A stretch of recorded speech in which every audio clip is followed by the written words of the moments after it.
Anne of Green Gables by Lucy Maud Montgomery, Chapter 32. The Pass List is Out.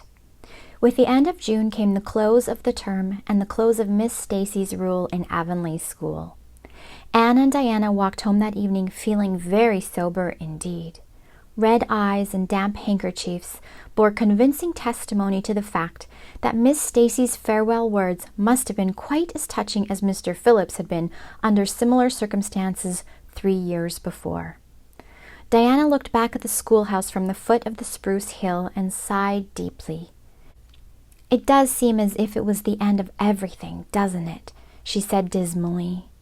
"You oughtn't to feel half as badly as I do," said Anne, hunting vainly for a dry spot on her handkerchief. "You'll be back again next winter, but I suppose I've left the dear old school forever, if I have good luck, that is. It won't be a bit the same. Miss Stacy won't be there, nor you, nor Jane, nor Ruby, probably. I should have to sit all alone, for I couldn't bear to have another desk mate after you. Oh, we have had jolly times, haven't we, Anne? It's dreadful to think they're all over." 2 big tears rolled down by Diana's nose. "If you would stop crying, I could," said Anne imploringly. "Just as soon as I put away my hanky, I see you brimming up, and that starts me off again. As Mrs. Lynde says, if you can't be as cheerful as you can. After all, I dare say I'll be back next year. This is one of the times I know I'm not going to pass. They're getting alarmingly frequent." "Why, you came out splendidly in the exams Miss Stacy gave." "Yes, but those exams didn't make me nervous. When I think of the real thing, you can't imagine what a horrid, cold, fluttery feeling comes round my heart. And then my number's 13, and Josie Pye says it's so unlucky. I am not superstitious, and I know it can make no difference, but still, I wish it wasn't 13.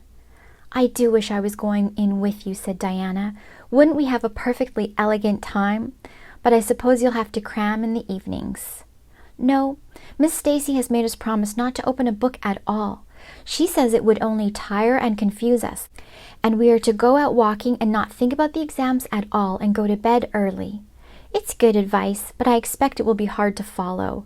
Good advice is apt to be, I think. Prissy Andrews told me that she sat up half the night every night of her entrance week and crammed for dear life, and I had determined to sit up at least as long as she did. It was so kind of your Aunt Josephine to ask me to stay at Beechwood while I'm in town. You'll write to me while you're in, won't you?" "I'll write Tuesday night and tell you how the first day goes," promised Anne. "I'll be haunting the post office Wednesday," vowed Diana. Anne went to town the following Monday, and on Wednesday, Diana haunted the post office as agreed and got her letter. "Dearest Diana," wrote Anne, "here it is Tuesday night, and I'm writing this in the library at Beechwood. Last night I was horribly lonesome all alone in my room, and wished so much you were with me. I couldn't cram because I'd promised Miss Stacy not to, but it was as hard to keep from opening my history as it used to be to keep from reading a story before my lessons were learned. This morning Miss Stacy came for me, and we went to the academy, calling for Jane and Ruby and Josie on our way. Ruby asked me to feel her hands, and they were as cold as ice. Josie said I looked as if I hadn't slept a wink, and she didn't believe I was strong enough to stand the grind of the teacher's course, even if I did get through. There are times and seasons, even yet, when I don't feel that I've made any great headway in learning to like Josie Pye." When we reached the academy, there were scores of students there from all over the island. The first person we saw was Moody Spurgeon sitting on the steps and muttering away to himself. Jane asked him what on earth he was doing, and he said he was repeating the multiplication table over and over to steady his nerves, and for pity's sake not to interrupt him, because if he stopped for a moment, he got frightened and forgot everything he ever knew. But the multiplication table kept all his facts firmly in their proper place. When we were assigned to our rooms, Miss Stacy had to leave us. Jane and I sat together, and Jane was so composed that I envied her. No need of the multiplication table for good, steady, sensible Jane. I wondered if I looked as I felt, and if they could hear my heart thumping clear across the room. Then a man came in and began distributing the English examination sheets. My hands grew cold then, and my head fairly whirled around as I picked it up. Just one awful moment, Diana. I felt exactly as I did 4 years ago when I asked Marilla if I might stay at Green Gables. And then everything cleared up in my mind, and my heart began beating again. I forgot to say that it had stopped altogether, for I knew I could do something with that paper anyhow. At noon we went home for dinner and then back again for history in the afternoon. The history was a pretty hard paper, and I got dreadfully mixed up in the dates. Still, I think I did fairly well today. But oh, Diana, tomorrow the geometry exam comes off, and when I think of it, it takes every bit of determination I possess to keep from opening my Euclid. If I thought the multiplication table would help me any, I would recite it from now till tomorrow morning. I went down to see the other girls this evening. On my way, I met Moody Spurgeon wandering distractedly around. He said he knew he had failed in history, and he was born to be a disappointment to his parents, and he was going home on the morning train, and it would be easier to be a carpenter than a minister anyhow.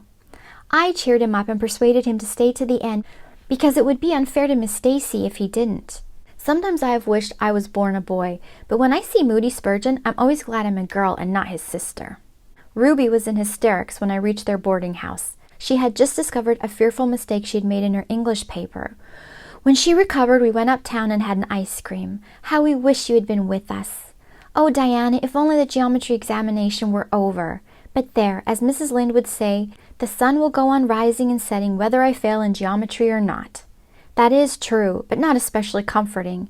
I think I'd rather it didn't go on if I failed. Yours devotedly, Anne. The geometry examination and all the others were over in due time, and Anne arrived home on Friday evening, rather tired but with an air of chastened triumph about her. Diana was over at Green Gables when she arrived, and they met as if they had been parted for years. You old darling, it's perfectly splendid to see you back again.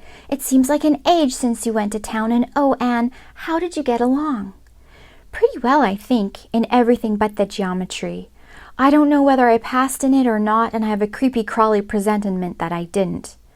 Oh, how good it is to be back. Green Gables is the dearest, loveliest spot in the world. How did the others do? The girls say they know they didn't pass, but I think they did pretty well. Josie says the geometry was so easy a child of 10 could do it. Moody Spurgeon still thinks he failed in history, and Charlie says he failed in algebra. But we don't really know anything about it and won't until the pass list is out. That won't be for a fortnight. Fancy living a fortnight in such suspense. I wish I could go to sleep and never wake up until it's over.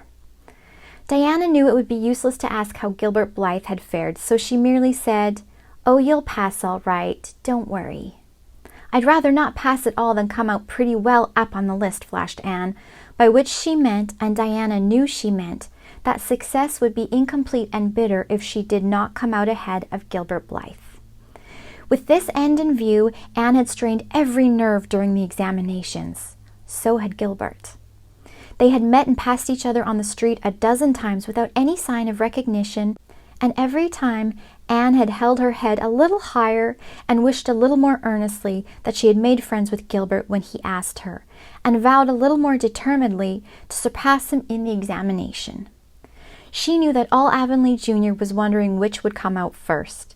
She even knew that Jimmy Glover and Ned Wright had a bet on the question, and that Josie Pye had said there was no doubt in the world that Gilbert would be first, and she felt that her humiliation would be unbearable if she failed.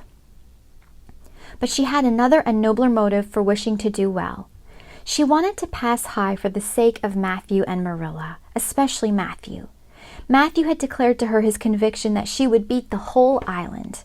That, Anne felt, was something it would be foolish to hope for, even in the wildest dreams. But she did hope fervently that she would be among the first 10 at least, so that she might see Matthew's kindly brown eyes gleam with pride in her achievement. That, she felt, would be a sweet reward indeed for all her hard work, and patient grubbing among unimaginative equations and conjunctions. At the end of the fortnight, Anne took to haunting the post office also, in the distracted company of Jane, Ruby, and Josie, opening the Charlottetown dailies with shaking hands and cold, sink-away feelings as bad as any experienced during the entrance week.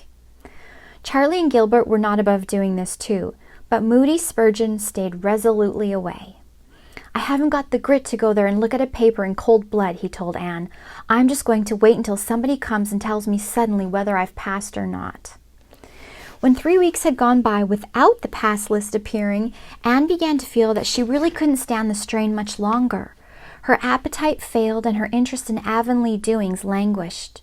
Mrs. Lynde wanted to know what else you could expect with the Tory superintendent of education at the head of affairs, and Matthew, noting Anne's paleness and indifference and the lagging steps that bore her home from the post office every afternoon, began seriously to wonder if he hadn't better vote Grit at the next election. But one evening the news came.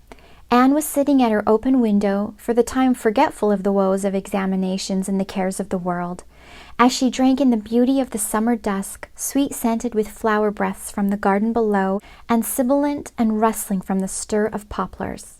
The eastern sky above the firs was flushed faintly pink from the reflection of the west, and Anne was wondering dreamily if the spirit of color looked like that, when she saw Diana come flying down through the firs, over the log bridge, and up the slope with a fluttering newspaper in her hand. Anne sprang to her feet, knowing at once what that paper contained. The pass list was out. Her head whirled and her heart beat until it hurt her. She could not move a step. It seemed an hour to her before Diana came rushing along the hall and burst into the room without even knocking, so great was her excitement. "Anne, you've passed," she cried. "Passed the very first. You and Gilbert both. You're ties, but your name is first. Oh, I'm so proud." Diana flung the paper on the table and herself on Anne's bed, utterly breathless and incapable of further speech. Anne lighted the lamp, oversetting the match safe and using up 6 matches before her shaking hands could accomplish the task. Then she snatched up the paper. Yes, she had passed. There was her name at the very top of a list of 200. That moment was worth living for. "You did just splendidly, Anne," puffed Diana, recovering sufficiently to sit up and speak, for Anne, starry-eyed and rapt, had not uttered a word. "Father brought the paper home from Bright River not 10 minutes ago. It came out on the afternoon train, you know, and won't be here till tomorrow by mail, and when I saw the pass list, I just rushed over like a wild thing. You've all passed, every one of you, Moody Spurgeon and all, although he's conditioned in history. Jane and Ruby did pretty well. They're halfway up, and so did Charlie. Josie just scraped through with 3 marks to spare, but you'll see she'll put on as many airs as if she'd led. Won't Miss Stacy be delighted? Oh, Anne, what does it feel like to see your name at the head of a pass list like that? If it were me, I know I'd go crazy with joy. I am pretty near crazy as it is, but you're as calm and cool as a spring evening." "I'm just dazzled inside," said Anne. "I want to say 100 things, and I can't find words to say them in. I never dreamed of this. Yes, I did too, just once. I let myself think once. What if I should come out first? Quakingly, you know, for it seemed so vain and presumptuous to think I could lead the island. Excuse me a minute, Diana. I must run right out to the field to tell Matthew. Then we'll go up the road and tell the good news to the others." They hurried to the hayfield below the barn where Matthew was coiling hay, and as luck would have it, Mrs. Lynde was talking to Marilla at the lane fence. "Oh, Matthew," exclaimed Anne, "I've passed, and I'm first, or one of the first. I'm not vain, but I'm thankful." "Well now, I always said it," said Matthew, gazing at the pass list delightedly. "I knew you could beat them all easy." "You've done pretty well, I must say, Anne," said Marilla, trying to hide her extreme pride in Anne from Mrs. Rachel's critical eye. But that good soul said heartily, "I just guess she has done well, and far be it from me to be backward in saying it. You're a credit to your friends, Anne, that's what, and we're all proud of you." That night Anne, who had wound up the delightful evening with a serious little talk with Mrs. Allan at the manse, knelt sweetly by her open window in a great sheen of moonshine and murmured a prayer of gratitude and aspiration that came straight from her heart. There was in it thankfulness for the past and reverent petition for the future, and when she slept on her white pillow, her dreams were as fair and bright and beautiful as maidenhood might desire.